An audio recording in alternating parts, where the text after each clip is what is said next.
नमस्कार, सोलापूर टाइम्स मध्ये आपल्या सर्वांचं स्वागत आहे।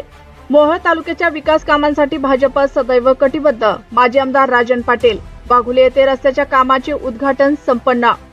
वाघोली तालुका मोहोळ येथे वाघोली जामगाव रस्त्याच्या खडीकरण व मुर्मीकरण कामाचा शुभारंभ महाराष्ट्र राज्य सहकार परिषदेचे अध्यक्ष राजन पाटील यांच्या शुभ हस्ते करण्यात आले। त्यावेळी ते बोलत होते। भाजपा केवळ आश्वासने देत नाही तर दिलेले आश्वासन प्रामाणिकपणे पार पाडण्याचा प्रयत्न करत असते। अनेक वर्षापासून रस्त्याची मागणी होती।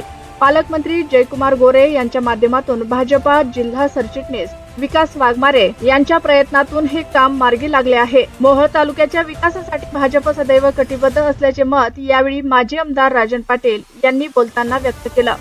निवडणुकीच्या दरम्यान अनेक नागरिकांच्या समस्या होत्या। भारतीय जनता पार्टी हे संवेदनशील आहे। अनेक वर्षाच्या कामाला पालकमंत्री जयकुमार भाऊंच्या नेतृत्वामुळे मुहूर्त मिळाला। आगामी काळातही जनसेवेच्या कामात भाजपा नेहमी पुढे असेल असे मत भाजपा जिल्हा सरचिटणीस विकास वाघमारे यांनी बोलताना व्यक्त केलं। या शुभारंभ प्रसंगी मोहोळ पंचायत समिती सभापती श्री असलमभाई चौधरी, कुरोल जिल्हा परिषद सदस्य श्री सचिन दादा जाधव, प्रमोद आवताडे सर, हेमंतजी गरड, माजी सरपंच मुकुंद पाटील यांच्यासह गावातील अनेक प्रतिष्ठित मान्यवर उपस्थित होते।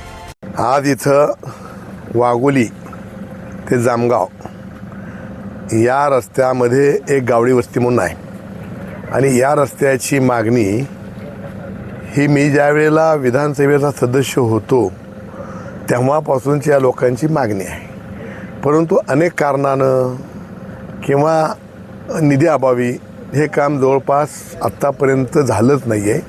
परंतु आता आमची भारतीय जनता पक्षाची जिल्हा परिषद झाली, भारतीय जनता पक्षाचे पालकमंत्री झाले आणि भारतीय जनता पक्षाचे या भागातले जिल्हा परिषद सदस्य, पंचायत समितीचे सभापती झाले आणि त्याचबरोबर इथले आमचे विकास वाघमारे हे भारतीय जनता पक्षाचे अतिशय संघटक आहेत। त्यांच्या प्रयत्नातून पालकमंत्र्यांच्या फंडातून 3054 मधून हा रस्ता आज आश्वासन जिल्हा परिषद निवडणुकीच्या वेळेला या सगळ्या मंडळींनी दिलं होतं, त्याची तर पूर्तता करायची आहे म्हणून करता आज ते मंजूर करून कामाला सुरुवात झालेली आहे।